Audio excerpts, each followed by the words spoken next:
my colleagues here in this hall. I often feel that as a generalist, what shall I tell the people who are specialists? So, the topic is digital transformation and technology stack for the future. I am going to give you an overview as my understanding as to how things have evolved. The median age in India is 28.4 years. That means majority of the Indians are born post 93, 1993. So many of them actually would not have seen how things were before. I remember being in college and Professor Yashpal had once come and he was mentioning that he used to be part of Space Application Center at Ahmedabad. And he was mentioning how the Prime Minister wanted a document to be transferred from Ahmedabad to Delhi, and it took them a couple of hours to upload it through a satellite from Ahmedabad to a satellite, and then they downloaded it in Delhi. Things have really changed. I mean, probably a large number of people would not even appreciate that this kind of an effort was being done. I was reading, and digital zero, one you call it what is truth, and zero is what is called false. So basically, we are talking about logic.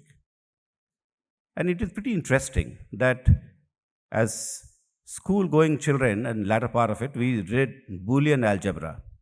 And I was wondering today that Boolean algebra was developed in 1847, and technology had to wait 100 years to come. So, what took so long when the mathematics was ready? And probably I was thinking that probably because the semiconductors were not there, so you needed the logic gates. So the point I'm trying to mention is that many a times you have everything is ready, the intellectual fervor is there, but it still has to wait because in the ecosystem something is missing. I want to tell you what I think is why the IT or the software sector has done so well in India. It started in 1988. I think NASCOM was set up in 1988, and that time India's business was 50 million US dollars. Look at look at the kind of people who set up NASCOM. As young officer, I used to see Devang Behta and his very funny mutton chops at the side. And then there was Harish. Of course, Harish is still there. He's written a book, The Maverick Effect. I guess there was something very common amongst these people who came and who started the software business in India. Many of them were, Devang was London, US, UK educated. Harish had come back from US. They had seen the better part of the world. They wanted to do something here. And I think what actually started was an open meritocratic system. If you look at the history of NASCOM, I think it needs to be given a little more credit for what has happened in India. Uh, it organized itself on the principles of openness, competition, and a universal thriving ecosystem was created. So, where are we now? We are this year in 2022, that 50 million US dollars has gone up to 227 billion US dollars. 178 is export. 49 billion is domestic. So I think if you look at the ratio of what we are doing inside the country, I think there is a lesson for all of us that we need to do a little more while inside the country. And if you look at the e-commerce, it is $79 billion. So already about 9% of GDP is coming from ITES. What has led to this in 34 years, starting from 50 million to 227? This is a question I'm leaving to you. We are the third largest tech startup hub. There are 5 million direct employees in the IT sector. And last year, I think the IT sector has recruited 450,000. But the better part is what? Out of this 4.5 lakh, they have recruited 0.2 million. 20 lakhs are women. IT in India, out of 5 million, it employs 1.8 million women employees. It has. the largest private sector where women are there. So, from the beginning, it has started a very inclusive system. And there is something unusual that in 34 years, again, I reiterate that you have about 10% of the GDP. So these are statistics, but what is behind these statistics? I guess two, three things happen. What has done? I think A, the IT sector and the NASCOM and all these people who've been part of the software, Bangalore, it has given a new brand to India. And there's a new brand India. In 86, when I went to the US to study, I was a teaching assistant. So at the end of my first class, somebody came up to me and he asked me that, Sanjay, how long have you been in the US? So I said, about 2 weeks' time. So his mouth fell. He says, oh my God, you've learned to speak English in 2 weeks. That is the kind of an impression we had. I don't think if you travel today, because of what we have done in this particular sector, other than other things also, it has given a new brand image to the country. What else it has done? I think it has brought in the emphasis on intellectual property rights, because you cannot do software without intellectual property rights. So I think there's a certain amount of feeling which has come into our system that we respect intellectual property. Otherwise, we would not have done so well in software. So this is the second point I want to mention. I guess IT thrives on innovation.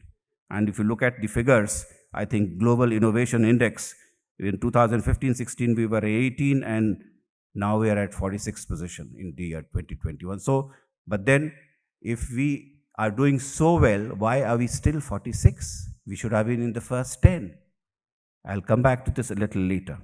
But my point is that this is what I think is, but above all, the sector is a living example of what can be done when we create level playing field, guided by meritocratic opportunity and matching the diversity and inclusiveness of the society. And you see that diversity and inclusiveness in the sector. And I think there's a great lesson for all other sectors in the economy which are other than the IT part of it. They should need to learn from it as to how this system has done well. What should be the roadmap for the future? I have a few points before I close. I mentioned that global innovation. So what do you require? You require bright people, and then you require R&D. How are we doing on the R&D? If you look at the figures, I think there is something to take back home from. 0.04% of GDP in higher education against a global average of 0.4. So in the higher education institutions, we need to do more on R&D. The second point I want to mention is that 0.3% of GDP in the private sector against a global average of 1.5% of GDP. So again, the private sector in India is spending 20% at just about 1/5 of what is being done globally.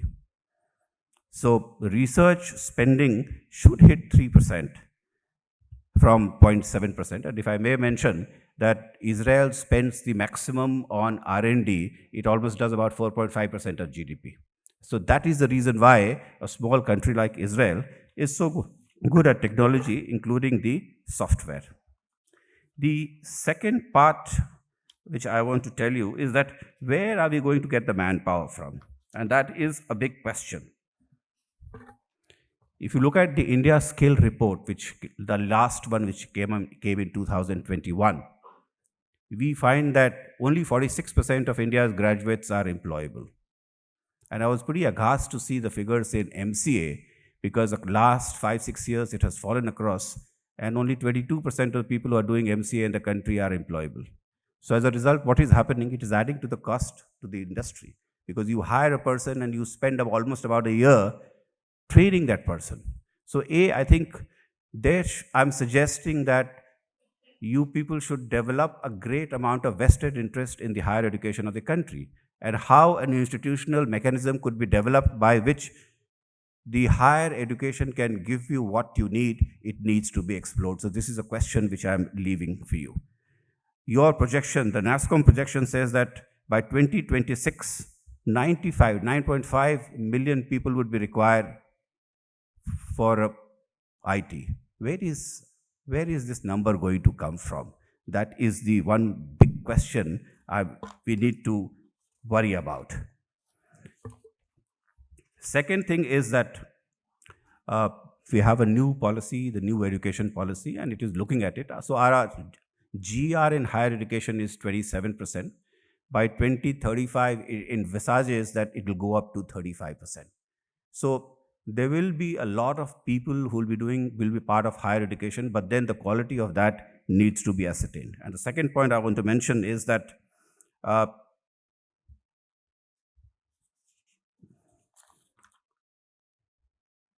the allocation of budget for higher education, that also we need to ramp it up in the future thing. So as of now, we are spending about 1% of overall budget in higher education. This also needs to go a little above. So there are issues of innovation, there are issues of higher education being good, so it supplies the kind of manpower the industry requires, and the industry needs to come together and perhaps work with the government so as to create an institutional framework in which you become a part of the policy, in the sense that if you are the customer and then you need certain things, then the higher education system should be customized in that particular manner so as to give you the kind of people you require. If we do all these things, then I personally feel that there is a great amount of hope. We will be doing better. We'll be doing, in fact, we need to be uh, close to Sweden, the kind of things which were being talked about, and that can only happen when we invest adequately in people. And especially, I'm Secretary Youth, so I must say that a fair amount of investment needs to be done in youth. Before I sum up and I close, I must tell you that before joining this position, I used to be looking after education in the state of Bihar. And I found to my horror that during this particular pandemic, the digital inequality has increased. It has increased. Everything we have put on the web, but how do you access it? You require a device to do that. I think in the coming years, the great challenge would be how to make a device available to everyone in the country. If you can do that, then I think we'll be able to accelerate the growth of the country. Thank you for listening, and I will be very happy to answer any questions which you may have later. Thank you.